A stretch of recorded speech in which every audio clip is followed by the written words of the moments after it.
I think we're too obsessed with data, right? From a guy that likes data. I think that is knowing more about your customer good? Well, it sounds obvious that it's good. Is having 1P data drastically better than having 3P data? Well, it sounds obvious that having 1P data should be drastically better than 3P data. So therefore, 1P businesses, 1P brands are obviously, right, structurally and inherently much larger than 3P businesses. Wait, that one's not true, right? Department stores sell a lot more product than the brands that sell to them. Ralph is a much bigger business than than D2C businesses. Ralph Lauren sells a lot more than a lot of the smaller businesses. But why? We just said that 1P data was the holy grail. Shouldn't these other businesses that only sell through their own channels, they have no other brands associated, shouldn't those be the biggest, healthiest businesses? Because then you reply, okay, they might not be the biggest, but they're the healthiest. No, they lose money, right? So it's this fascinating thing to me where, yes, common sense and everything I believe in would suggest that having more data is better than having less. But we have to acknowledge that the biggest brands in the world and the healthiest brands in the world don't. You are listening to Power Marketing with Kevin Lee. Kevin and his agency Did It have helped thousands of businesses win through superior marketing, as have his books, articles, speaking engagements, and the E-Marketing Association Power Marketing podcasts. Here's Kevin.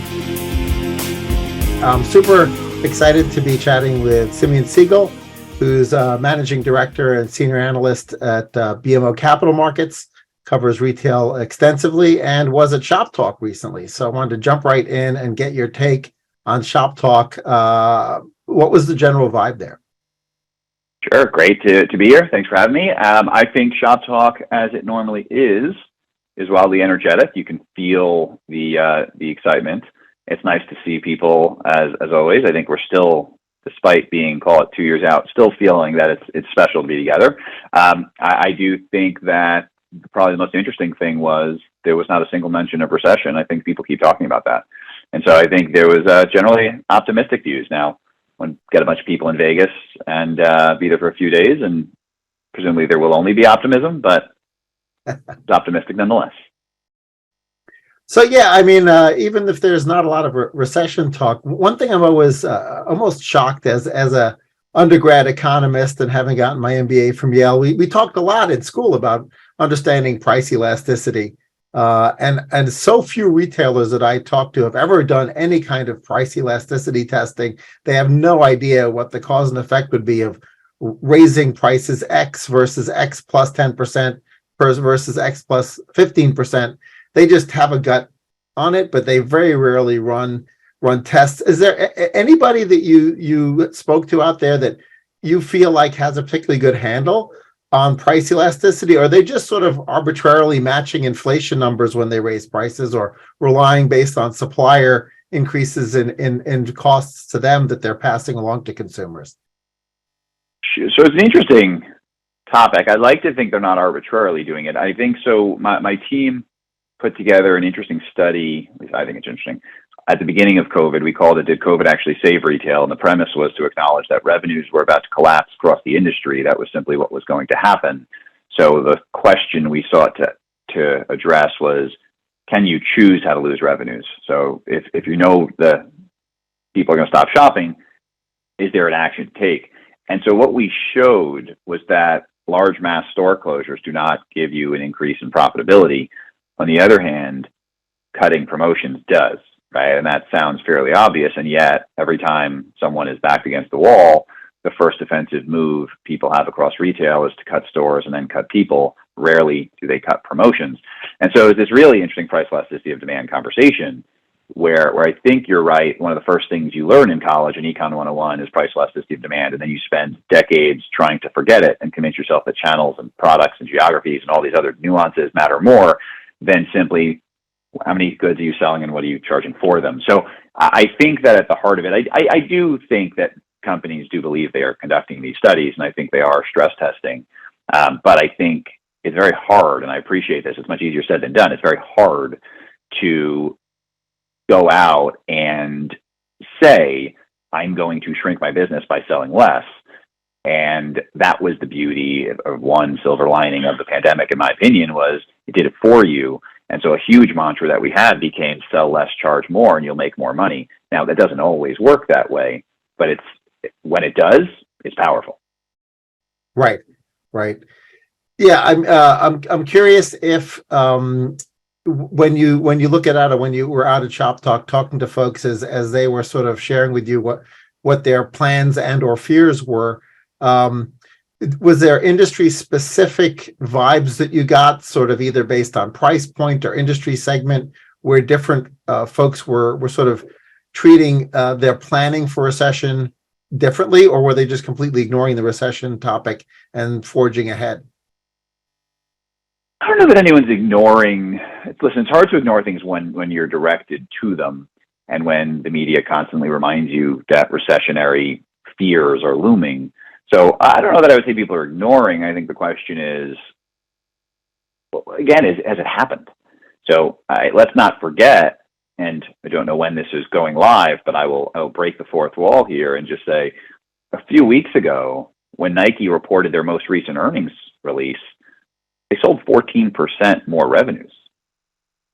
This is Nike we're talking about. That's $1 billion to $1.5 billion. I think it was $1.4 billion. I don't remember the exact number, but of incremental product being sold. To be very clear, there are not enough LeBron drops to equate to $1.4 billion. That Right. means there's a lot of $50 shoes that are being sold. People are still buying things. And so we are seeing, again, whether it's on credit, whether it's not. I mean, there's different conversations there, and there's different questions about just because it hasn't happened yet doesn't mean it won't. But it is important to acknowledge that it hasn't happened yet. And so figuring out how you operate in that realm of, like, every conversation is both, is the world about to collapse, but until it does, what do? I think is a hard balance. And again, easier for me to pontificate than for companies to actually have to put into practice. And I fully appreciate that. So I think at the end of the day, what I'm trying to view and what I'm trying to fess out or from different people is, over pandemic, if you did sell less and charge more, then what that meant was you broke a decade plus long run of losing consumer game of chicken. Since 2008, the pricing power has pivoted away from the brands towards the consumers. In holiday of 2020, it all came back. And so the question is, who can maintain that brand equity? Who can see that perhaps they oversold, but it doesn't mean they have to give away the brand that they worked so hard to cultivate and elevate. And so that is this interesting dynamic where, even in the face of negativity, can you stand your ground? Can you say, I earned this extra pricing power, I don't need to give it back? And it's a hard thing to do, but I think for those that do, they probably do walk out with their brand integrity intact. And that's a powerful thing. Yeah, it's interesting because as you were going through the sort of mechanics there, I was thinking about the automotive industry, right? Which went from doing rebates year after year after year, training their consumer that you only buy when there's a rebate, to having suddenly a supply chain shortage of vehicles. And now people are paying a premium over sticker, which I can't remember that happening since, when I was a kid, or even paid sticker. Now they were paying a premium over sticker. And I sort of feel like, to some extent, maybe that it's a temporary phenomenon, maybe not, but there should be a lesson learned there, right? That the value of those brands was clearly higher than the consumer had been paying. And will that stick or not? There might be a lot of other industries where there was a similar byproduct where they were able to ratchet price up and they may be able to hold. Well, the only thing we learned before price elasticity of demand in Econ 101 is supply and demand. And something is worth what people are willing to spend. Right. And so if you run into this scarcity value is a very, very powerful market driver. It's one of the only ones. Now, for better or for worse, right? Thankfully, the U.S. has not had scarcity in anything as far as the consumer supply chain has been for the last however many years. And so all of a sudden, the supply chain shutters, the availability of supply collapses. And if something is discretionary, right, there's always been rare shoe drops. Talked about LeBron. There's always been rare shoe drops that have been scarce and have commanded pricing power. Generally speaking, staples haven't had that, right? Think about diapers, children's medicine, right? You're talking about cars. We watched inflation skyrocket because of inventory scarcity, much more so than because of cost input. And so that's what I think was really interesting, where for the first half before CPI kicked in 21, inventory scarcity kicked in 20.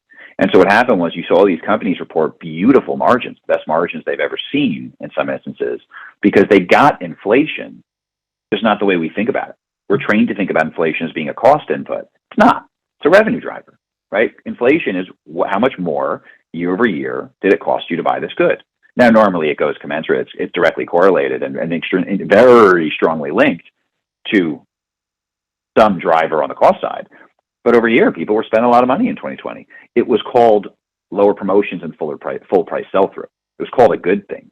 It wasn't until the macro took over the next year that it became a bad thing, became a scary thing. It was called inflation. And so I think that's important to keep in mind as well, that to your point, scarcity value drives, again, sometimes good, sometimes bad, but always prices up. Yeah, that's a great point. I've been running Did It since 1996, so I've been through a few economic roller coasters, and it's been fascinating since 85% of our budget that we manage for clients has always been very direct response KPI based. Even if we're looking at interaction effects between media and attribution, we're still at the end of the day managing to DR KPIs and sales. And so, our business has been fairly resistant to the swings in media and ad spending, whereas the branding side of things, people tend to ignore upper funnel marketing during recessions, and I think we've seen the beginnings of that in the media industry. Do you feel like the shop talk brands are already focused really on lower funnel, and that's where they're going to continue to invest, or some of them still heavily brand building? Interesting. So first of all, shop talk is so all-encompassing that probably saying shop talk brands probably is a little bit superfluous. So it probably does encompass the entire spectrum, which is nice. It's a good cross-section. I think that inevitably in any cycle, it's much easier to pull back performance marketing, or it's much easier to pull back brand marketing. Like at the end of the day, you don't pull back rent, and then marketing has various levels of ease with which you can pull the lever. And so I think, to your point, the problem is when things get bad, it becomes this, what can I do to drive revs? And if I'm not seeing an immediate response, I probably can't justify the future benefit of this brand building. That's not dissimilar to pricing, right? We have to remember marketing and promotions are the same thing, just a different approach. They're both dollars used for customer acquisition. And so the question is, am I clearance, right? Is the product clearance? And therefore, I'm trying to call a call to action immediately today that will monetize today, but probably penalize tomorrow. Or do I figure out an effective pricing strategy where the consumer comes to interact with me in a healthy way? They buy my product today because they can afford it, because it's appropriately priced, and they also know they can come back later and expect the same price, not up or down. I think marketing is just another version of that, right? This notion of monetize today versus penalize tomorrow is, I think, something we need to remember. I think it's again, another thing that's much easier to say than do, because if you need the money today, it's much harder to think about, right? Forget about monetize today, penalize tomorrow. I need to make it to tomorrow. And so I fully appreciate that. But I think all too often it becomes easier to monetize today, even if it's not necessary. And so that's something that I think, whether it's any form of dollars, whether it's promotional dollars, whether it's marketing dollars, or whether it's taking in VC dollars, whatever it is, I think what you need to remember is at the end of the day, you are building a brand. And so, of course, you need brand building. And that's where that marketing comes in. And to the extent that you can, obviously you pull back the spigot if need be, but know that if you're not going to reopen it, then you're not building, you don't believe in the viability of your future. And so that's not a very healthy approach either. Right. Yeah, one thing that's changed since the early days of when I was in marketing back at McCann Erickson in 1992 is, at that point, your ability to really understand, how quickly you would see KPIs benefit as a result of spending. It took a long time for the feedback loop. Now, you can often tell immediately. But the other thing that's flipped completely upside down is it used to be that the more media you bought from a specific vendor, the cheaper it was because you had negotiating power. Now, nearly everything is auction-based, especially digital, meaning at the margin, if you want more of it, it costs you more, not less. You can't negotiate because you're going to buy twice as much of something. In search, in social, in programmatic, it's all the more you buy, the more expensive it is at the margin. And having, to educate our clients on why compound marketing is important, right? We have to make sure every touch point is as efficient as we can, because we can get AOV up, if we can get LTV up, if we can, convert, file names and identify their power customers, all of those things turn into leverage that we can deploy in an auction-based media market, affording media that we couldn't afford yesterday because our KPIs were different yesterday. Did you feel like the folks that you chatted with at Shop Talk are sophisticated enough that they sort of understand how, all those things that they have to optimize from the user experience perspective, from, conversion rate, AOV, et cetera, LTV, pricing, even a 5% increase in price and margin means you can deploy more money on marketing, right? So do you feel like they've reached that level of sophistication, or that there's still a lot of learning to occur within sort of the medium to smaller brands at Shop Talk? So you're talking to a guy that loves data. So recognize that that's we'll just call it a disclaimer. I think we're too obsessed with data, right? From a guy that likes data. I think that, is knowing more about your customer good? Well, it sounds obvious that it's good. Is having 1P data drastically better than having 3P data? Well, it sounds obvious that having 1P data should be drastically better than 3P data. So therefore, 1P businesses, 1P brands are obviously, right, structurally and inherently much larger than 3P businesses. Wait, that one's not true, right? Department stores sell a lot more product than the brands that sell to them. Ralph is a much bigger business than than D2C businesses. Ralph Lauren sells a lot more than a lot of the smaller businesses. But why? We just said that 1P data was the holy grail. Shouldn't these other businesses that only sell through their own channels, they have no other brands associated, shouldn't those be the biggest, healthiest businesses? Because then you reply, okay, they might not be the biggest, but they're the healthiest. No, they lose money, right? So it's this fascinating thing to me where, yes, common sense and everything I believe in would suggest that having more data is better than having less. But we have to acknowledge that the biggest brands in the world and the healthiest brands in the world don't, right? Or they rely on their partners, on strategic partners that do. And so that's this important dynamic here where I think forests and trees is probably relevant. Do I think that people at Shop Talk appreciate the value behind having data and appreciate that it's going to be a constant, perpetual stage of evolution? And to your point, the dynamics of pricing, like, yes, I think everyone understands that everything is in flux. I think the beauty of retail is it's always in flux. We're talking about a business that has not changed from the beginning of time. We're literally talking about barter, where I take something of mine to get something of yours. That has existed since the beginning of human time, and yet obviously it changes every day. So it's this blend of remembering that the old school way of doing this probably was the best way of doing this, amplified by the benefits we get now. Like I think disruption is such a fascinating term. We should be building, we shouldn't be disrupting. Like I've got various age kids, and like my older kids can build something out of Lego or blocks or whatever for a long time, or some intricate 3D puzzle and spend months doing it. And then my 2-year-old can come and break it down within 40 seconds. That's what disrupting does. Like we need to figure out how to take these benefits, but recognize that still the businesses that are doing it the old school way are actually the biggest and the healthiest ones. I don't think we should ignore that. Yeah, there's an interesting.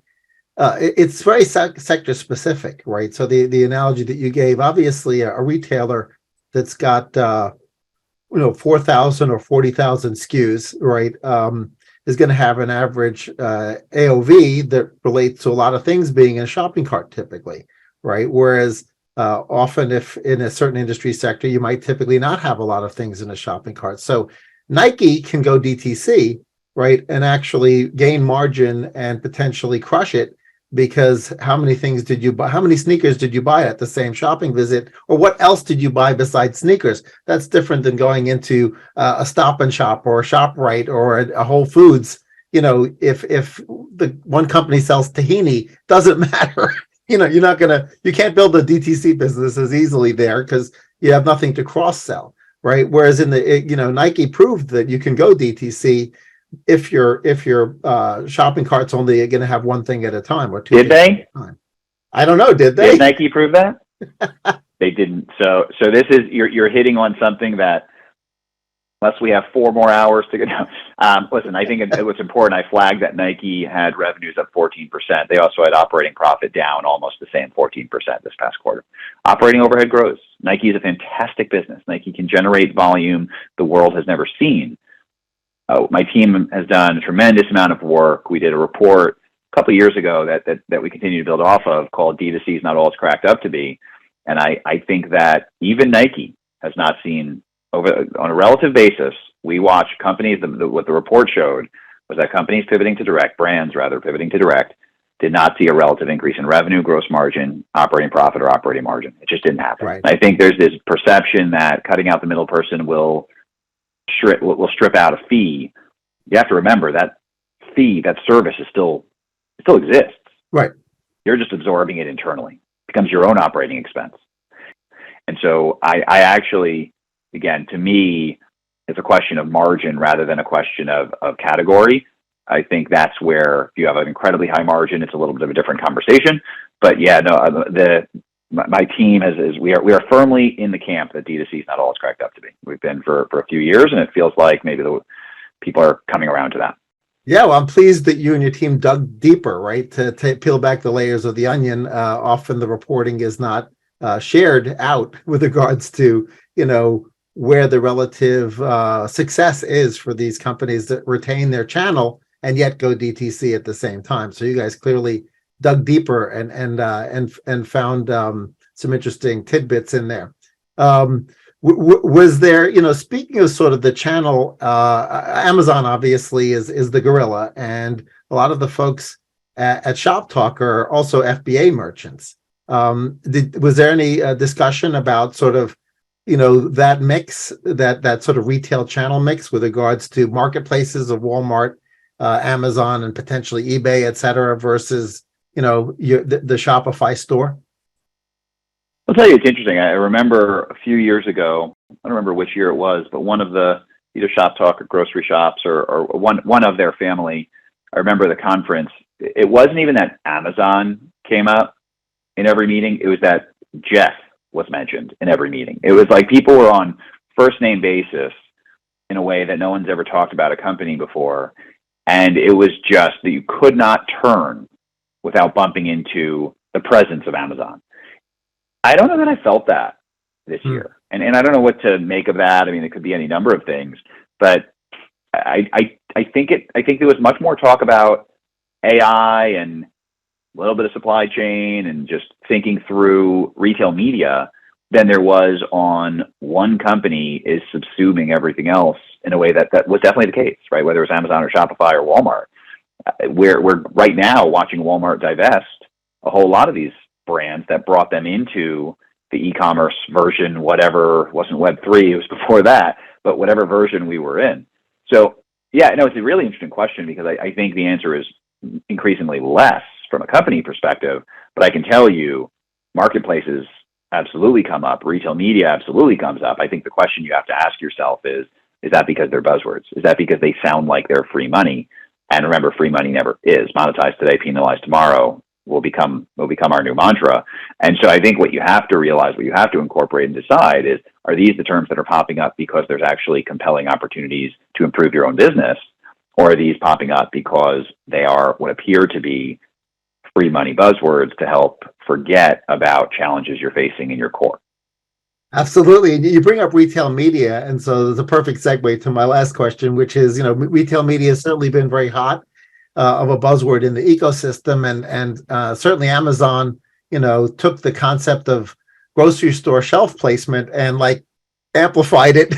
And so not only their buyers beat up the manufacturers in getting the best possible price when they buy, 20 container loads of something, but then they, go through the other door of the same brand and beat up the marketers because they're going to have them, buy sponsored listings and use the Amazon retail media platform.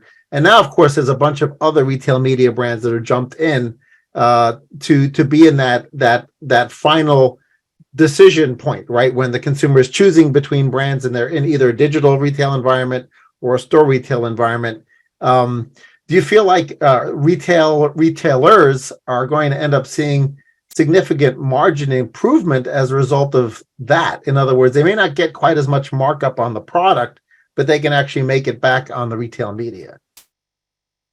So I think you just hit on so many important things. One, you did not introduce retail media as a new concept.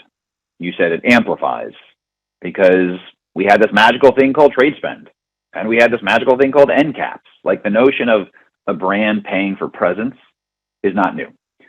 Calling it a separate business unit is both interesting and terrifying at the same time because exactly what you just said. You said, well, they get higher margin. How will they get higher margin? Well, they're losing it over here. They're getting it over here. And right. I think there is this very, one of the dangers of the way I approach my job, right? Kind of what I try to realize is that there's the holistic, there's the what is the total actual impact to the company, and then what is the unit economics versus this magical bucket called corporate. Corporate is a very easy thing to stuff things in. Problem is corporate still exists. And so from my perspective, I'm not pro or against retail media because I don't think retail media is this brand new. I wouldn't say we should be valuing retail media as if it's its own business, right? If I could tell you that I'm gonna be hyperbolic and make a stupid comment, but if I would tell you that let's make a separate unit business segment and we're going to call it revenues and we're going to isolate it from this ugly bucket called costs. That revenue bucket, oh my God, that'd be really good margin. Yeah, it looks really great. Right? Like that's pretty good. Let's focus on that business. Let's everyone do this brand new thing called revenue. And again, obviously I'm joking, but there's an element here where, yes, any brand should have a certain dollar allocation that helps them get represented and helps them get seen and helps them get discovered. And it goes back to your point about performance and brand building. Where's the best place to find performance? If this is the best place, then you should spend there. If you're the lucky box or banner that has the best place to attract, well, in theory, you'll get some cash funneled in your way. But one of the questions you have to ask is, why are you one of the best? And if the reason one of your best is because you're selling other people's brands and now trying to steal their share, trying to pump it in, like there's other risks involved in this as well. So again, I just said a lot without actually saying anything. But the main point that I would bring up is advertising is very, very important. Figure out the right dollar amount to spend. And if you're collecting it in, figure out how you do it without then ultimately hurting your other business.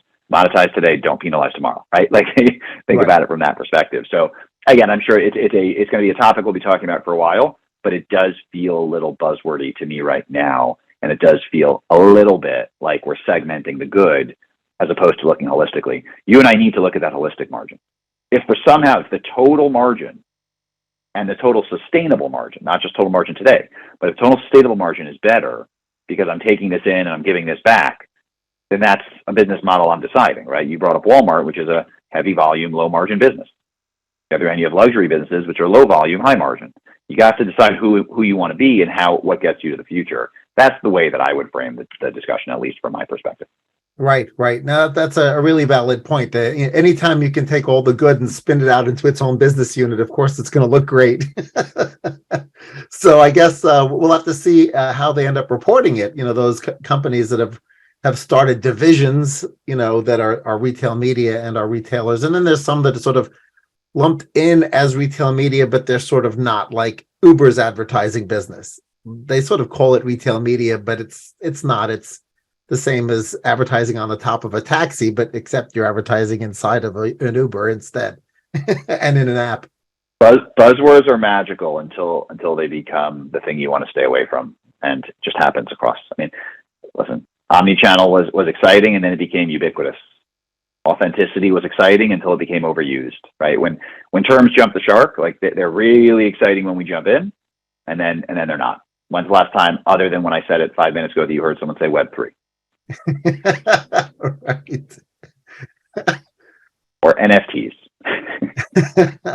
Well, what has you excited about the next year as you sort of look at the market? Obviously, there's a lot of uncertainty, or there's at least some uncertainty. But what has you excited as you look at the market? I'm an easy guy to please. I like old school. To me, what's exciting is brands that are maintaining their brand equity. It's companies that are able to use technology to improve their business, not to change it, not to supplant it. And so when I think about that, I think that for the past 3 years, listen, I say this all the time, being a retailer is very, very hard. You have to predict demand. That's a very hard thing to do, considering that we as humans are irrational more often than not. The problem was in the last 3 years, you also had to predict supply. That doesn't make your task hard, it makes it impossible. If I have to figure out how many things to get, but I can't even know if I'm going to get them, then A, it's impossible to do, but B, we're all in the same playing field. There's no way to win. You don't know what you're going to get. Supply is back. Supply chains, thankfully, are opened. And so what that means is we're back to the normal difficulty of being a retailer. We're back to the normal difficulty of needing to forecast your demand, needing to know your consumer. And again, whether it's 1P or 3P with a good partnership, you need to know your consumer. Plenty of brands do. That's why they're so large. That's why they're so successful. So I'm excited about the fact that we actually go back to watching winners and losers emerge. And is there macro? Absolutely. There's always going to be macro. Are there scary things?